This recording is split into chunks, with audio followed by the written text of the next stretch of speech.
Hello again, everyone, and thank you so much for joining us for this Friday's edition of Alaska Weather. I'm Dave Percy, a meteorologist with the National Weather Service, and I'll be hosting today's show. Up first, what we've got here is a view of, let's see, that is, okay. This is a view of Savoonga, and usually you can see the buildings out here. This is the north shot, and so visibilities are whiteout conditions. What this is implying there, a big drop off about 3 hours on the shot 3 hours earlier. You could see some breaks in the sky. So that's kind of the north winds, sustained gusting, well, as high as 55 miles an hour across St. Lawrence Island, and kind of up and down surges of snow squalls coming through, kind of much like lake effect type snow, except it'd be Bering Strait effect snow. And moving on farther to the north, this is Wales here, and you can see not a lot of snow cover there, and so whatever snow is falling is getting blown away by the sustained winds from the north at 40 miles an hour. Visibility's not that bad. Looks like probably in the IFR range, or maybe occasionally marginal, but depending on what the ceilings are. But visibility-wise, you can see a fair distance there. But temperature 19 degrees, wind sustained north at 40, not gusts to 40, but sustained 40. And those conditions expected to continue through tonight. You can see the cold air pouring southward from the Chukchi Sea through the Bering Strait, and that pattern extending back along the Russian Far East coastline, and all that cold air heading due south, south of the Aleutians, and now it's going to be spreading into the Alaska Peninsula and eastern Aleutians tonight. Precipitation mixing with snow on Alaska and in toward the western Alaska Peninsula, and some light snow showers and brisk north winds there over the Pribilofs today. Otherwise, in the interior, you can see some pretty unstable air. Could have been some isolated thunderstorms in this area. I didn't see any reports of any, but definitely it's unstable enough for the possibility, especially as it rolls on shore with this second trough here. Otherwise, anywhere from 1 to 2/10 of an inch of precipitation fell over south central Alaska today, and anywhere from 1/3 to up to 1/2 an inch along the North Gulf Coast. A little bit heavier amounts fell across the panhandle with this frontal boundary pushing through. Wrangell had about an inch of rain in the 12-hour period ending at 3 p.m. this afternoon. Juneau picked up about, say, 2/3 of an inch. Also, pretty windy conditions at times. Juneau seeing winds gusting 30 miles an hour this afternoon. Cape Decision seeing gusts to 55 miles an hour, and 40 to 45 mile an hour wind gusts, pretty common there along the coastline. Up to the north, kind of a mixed, wintry mixed type of precipitation pattern there with light snow mixed with freezing rain and milder temperatures, with some Chinook winds getting up into the upper and mid-Tanana Valley there, with some areas of light precipitation up into the eastern Brooks Range, some flurries occurring on the central coast of the, up along the Arctic coast there. Today, very light, about 200 water equivalent, which would be under 1/2 an inch of snow, maybe even 1/4 inch or less. And dry here with winds Kivalina gusting to 40 miles an hour, 35 to 40 miles an hour, and Point Hope seeing gusts 55 miles an hour, Gamble north 55 miles per hour as well. Also that, and I mentioned Wales, Tin City north sustained at 40 miles an hour. And on the chart today, low pressure here, weak low developing with the gradient back to the west there. Still bringing the gusty winds you can see from the northwest coast here down, and then not so strong south of this Arctic boundary here, just north of the Pribilofs there. And mixed rain and snow, as I mentioned, eastern Aleutians, mostly rain showers over the Alaska Peninsula, rain and snow in the central Aleutians, but amounts are light out here with snow showers over towards Shemya and Kodiak, some light snow showers mainly on the west side of the island. There are also some breaks here rolling up, looks like into the southern Kenai Peninsula area, possibly southern Cook Inlet, with showers and areas of light rain continuing with this trough here. And then the freezing rain, scattered, very light freezing rain up over the central interior today, along with some light snow or even rain and snow mixed with breezy conditions there for the Panhandle. And for tonight, another trough develops, moves through, so showers will become periods of light rain again. Shouldn't be as heavy as what you saw today in some of these areas I mentioned, and mostly under half an inch falling overnight tonight, and even lighter for the North Gulf Coast, but staying damp and unsettled. Winds not as strong here for the Panhandle, even lighter back along the North Gulf Coast, and snowfall levels coming down, colder air coming in again, so we may see snow down to sea level here for just about all of south central Alaska, the exception being the southern coast of the Kenai Peninsula area and portions of Prince William Sound. But amounts are going to won't be much because it looks like the precipitation will begin to shut off about the time the cold air arrives, and winter weather advisory continues here for the up there in the interior, Tanana to Fairbanks, the greater Tanana and Fairbanks area, until 9 p.m. tonight for a very light freezing rain, enough to maybe put some glaze, make things slippery up there, and then that should end after midnight. Snow continues here from the Bering Strait coast southward to St. Lawrence Island. In fact, there's a high surf advisory out for tonight for St. Lawrence Island along the north shore for 13-foot waves that will crash and wash all the way to the top of the beach, and that's out until midnight tomorrow night, although conditions may start to improve tomorrow afternoon. You can see, especially up here from the Bering Strait on up to the northwest coast, the gradient starting to spread out a little, or the lines on the chart here spreading out, indicating lighter winds, but still pretty tight, at least through the day. St. Lawrence Island, gusts 55 miles an hour tomorrow. Day much like today there, but probably you'll see some improvement late tomorrow afternoon.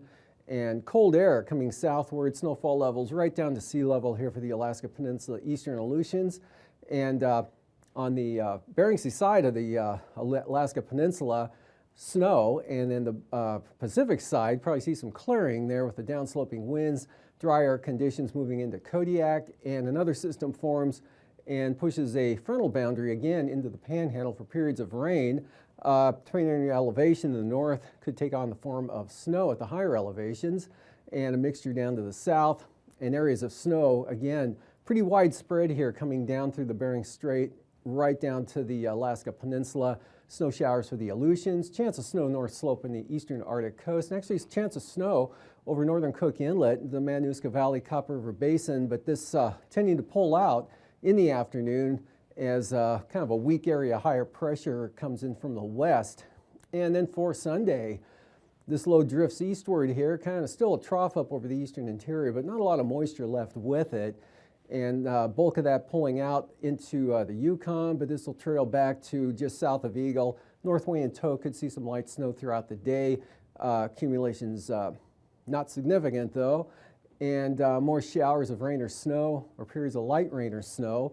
Either one there for the southeast coast, with yet another trough swinging into the area there, coming in from the west and west-southwest.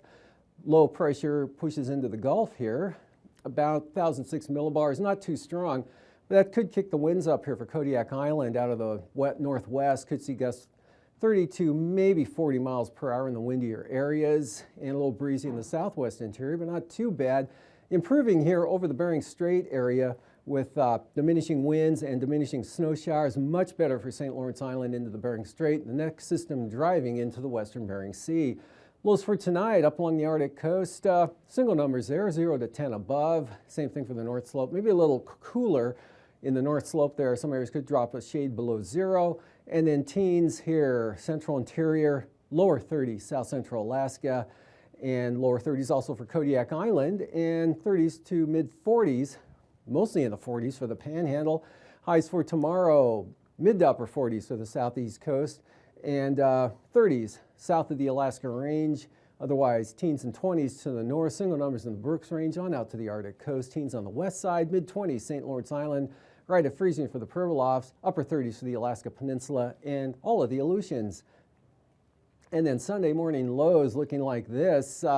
Chillier, dropping into the 20s, again here for south central Alaska, closer to 20 up in the Susitna Valley, Matanuska Valley as well.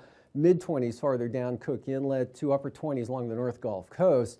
And above freezing for the Panhandle, mid to upper 30s there, and upper 20s for the Alaska Peninsula, 31 on Alaska, 24 for St. Paul. Now be followed by highs looking cooler, highs upper 20s for the Anchorage Palmer area as well as the Susitna Valley, so definitely chillier, not coming up much from the morning lows.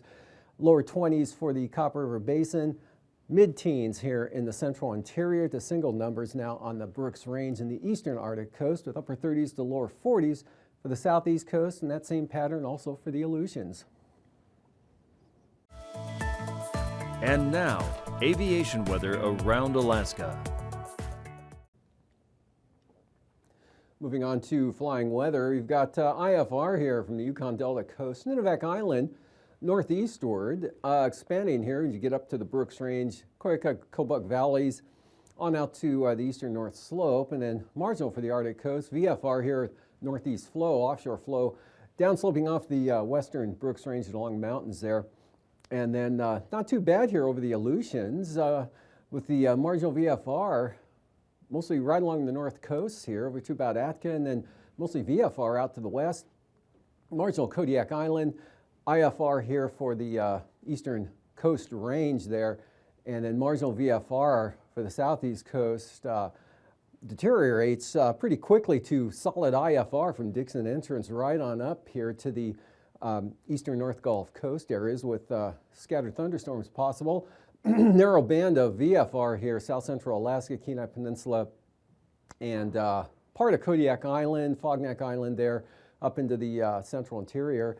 And then a swath of IFR, Yukon Delta coast, pretty narrow through here, and then north of the Brooks Range a little more widespread, and the Bering Sea and the Aleutians looking really good with VFR, and the marginal VFR just west of the Pribilofs, south of St. Matthew Island.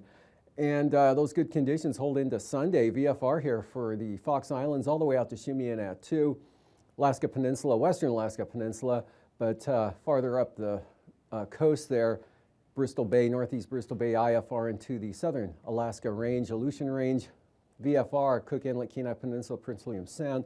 Some IFR here over toward the eastern interior, otherwise areas of marginal and VFR for the interior itself. And then next system here spreads IFR eastward into the western Aleutians and Bering Sea in the afternoon Sunday. Narrow band of VFR, keeping it pretty nice there for Adak and Atka. And then marginal up to the coastline, VFR mostly for the western interior, and kind of a split here, marginal VFR with some VFR for the east side and the North Slope Arctic coast, marginal IFR, south coast of the Kenai Peninsula, and marginal and VFR for the Panhandle, again with continued threat of thunderstorm activity.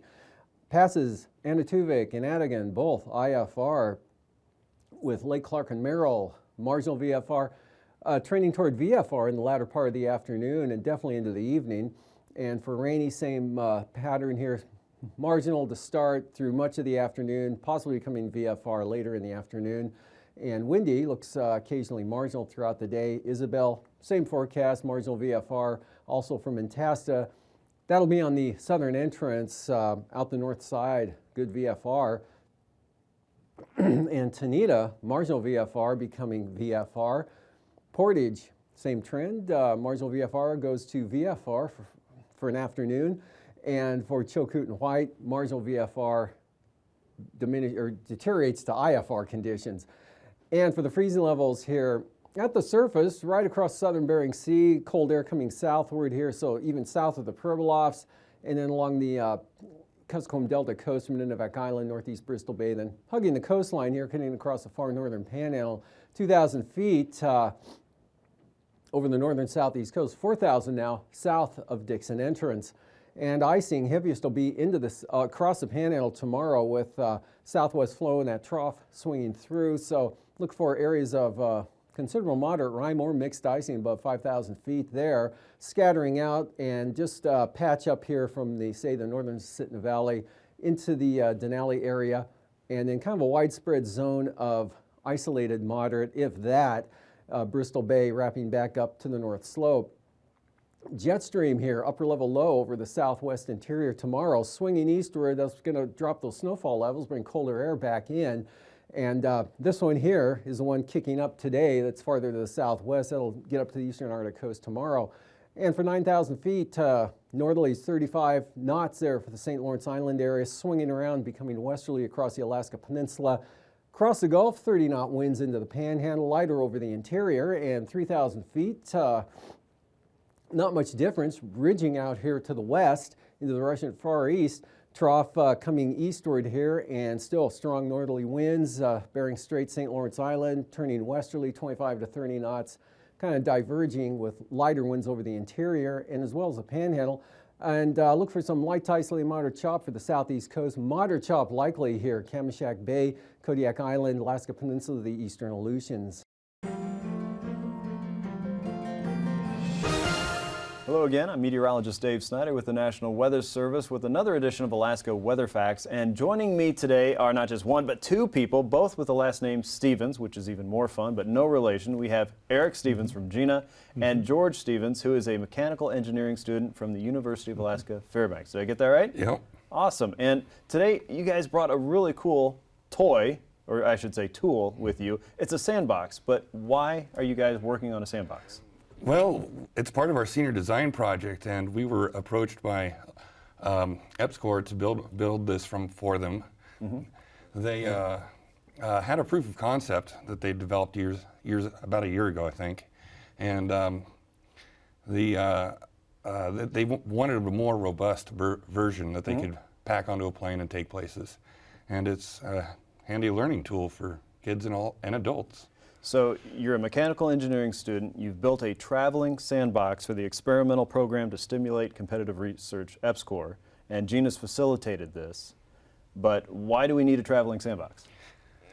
Well, the prototype was such a big hit that they decided they wanted another one, actually two, that they could that would be easier to travel with, you know, possibly marketable even. Okay, so this is a traveling sandbox that's got a lot of bits and pieces and a computer hooked up to it. What is the computer doing with the sand? The computer actually uses a Kinect sensor to read the topography of the sand or the shape of the sand, and then the computer translates that into information which it projects using a projector onto the sand, showing topographical lines and which is representative of the shape of the sand.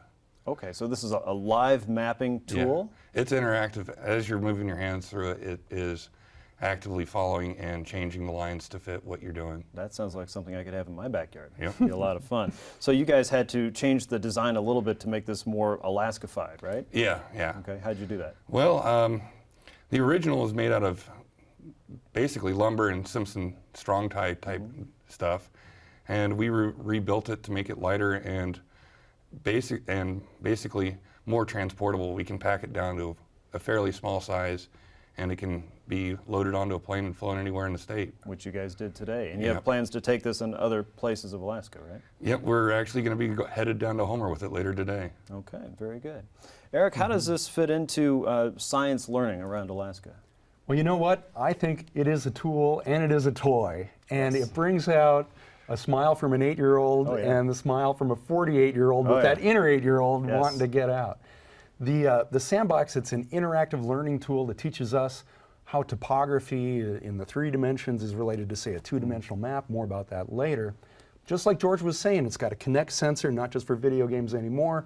It can sense out the lay of the land there, feeds that information in the computer. The computer identifies that, sends a signal to a projector to send topographic lines to map over that lumpy ground. So you get a 3-dimensional topo map out of it. And my favorite thing about it, this is the thing that stops people at the trade show, they stop at your booth and don't leave, is that you run your hand through that sandbox and it responds in real time. It remaps It's cool. the topography as you get to be Mr. Tectonic Plate Drifter there. You can make things how you want. Well, what if we made a really high mountain here and a low valley there, and the lines adjust to what you did? It's a learning tool because it shows you that connection between these two-dimensional topo lines and what's really out in Alaska. And Alaska's a place with all kinds of topography. You know, we're from the Great Plains, where topo maps tend to be just like blank pieces of paper, but Alaska is particularly gifted in this regard, and this tool helps us, I think, learn more about our state, really. Absolutely. And so this is going to enhance STEM learning, the science, technology, engineering, and math in many different locations around Alaska then. This would be something that kids and teachers can get their hands on. It sure is. And I mentioned the, it's like flypaper at a booth that, or at the Science Potpourri when we had Greg's original version of this sandbox, and that one was made out of scraps of wood, and it was a prototype. But even that one, before it had some of the refinements that George and crew have made for this newer, upscaled, maybe a 2.0 version of the sandbox, even that one was so attractive to people. It just demonstrated that this has potential to be a learning tool, an outreach tool, an education tool that now is portable and can go places in Alaska. Of course, there's only one sandbox, can't be everywhere at once, but hopefully it gets out there, gets the word out about EPSCoR and what science is being done here for Alaskans. All right, that sounds really interesting, and I can't wait to get my hands in the sand and try this out for myself. We're going to demonstrate this here in our next segment of Alaska Weather Facts, but before we go, we want to remind you that EPSCoR, which is a new acronym for me now, but I'm going to remember this because you can follow them on Facebook and Twitter, and I invite you to do that. Alaska EPSCoR is also something that facilitates science learning at the University of Alaska around the state, and that stands for Experimental Program to Stimulate Competitive Research. So check that out, and make sure you tune in tomorrow because we're going to have the next version where we actually get our hands in the sand and check out how this works and demonstrates that topography. So for now, I'm meteorologist Dave Snider with this edition of Alaska Weather Facts, and we'll see you again next time.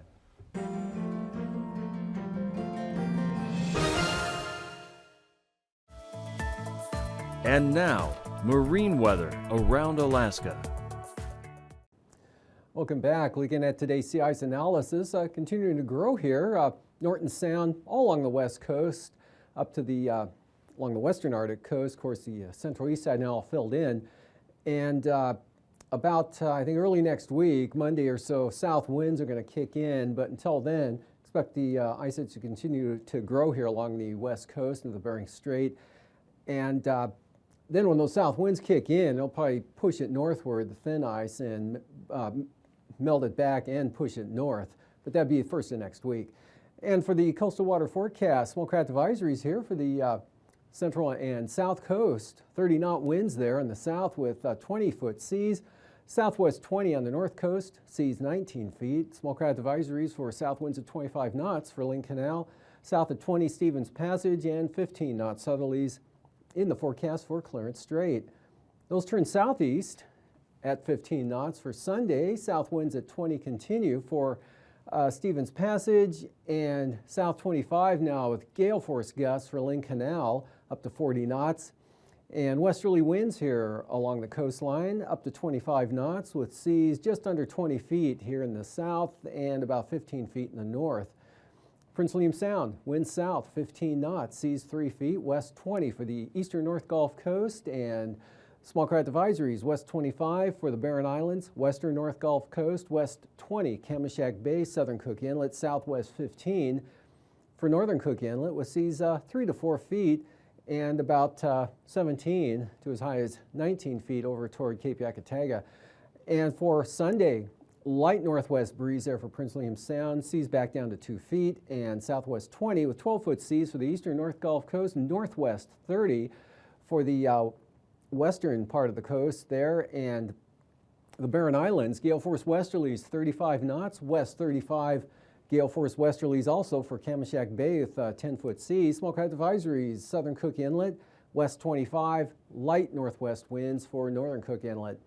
Bristol Bay southwest at 30, seas 8 feet there, and then westerlies 30 to 35 knots here across the Alaska Peninsula on Saturday with seas 12 to 15 feet, west 30 knots up to Sitkinak from Castle Cape, and then west 25 for small craft advisories tomorrow for Kodiak Island.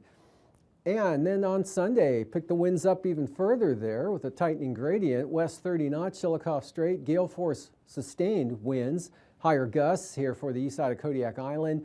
And then Sitkinak and the Alaska Peninsula, all westerly, 30 knots, seas running 12 to 14 feet. Northwest 30 for good small craft advisories for Bristol Bay with 11-foot seas. Western Aleutians, light winds, northwest 15. That's about it with 8 to 9-foot seas there. Adak and Atka, northwest 20 to 25 knots. Westerlies 25 knots for Unmak Island, Unalaska Island, west at 30, 12 to 13-foot seas. Sunday, winds come down 20 to 25 knots for Unalaska Island, down to 15 knots there toward Nikolsky.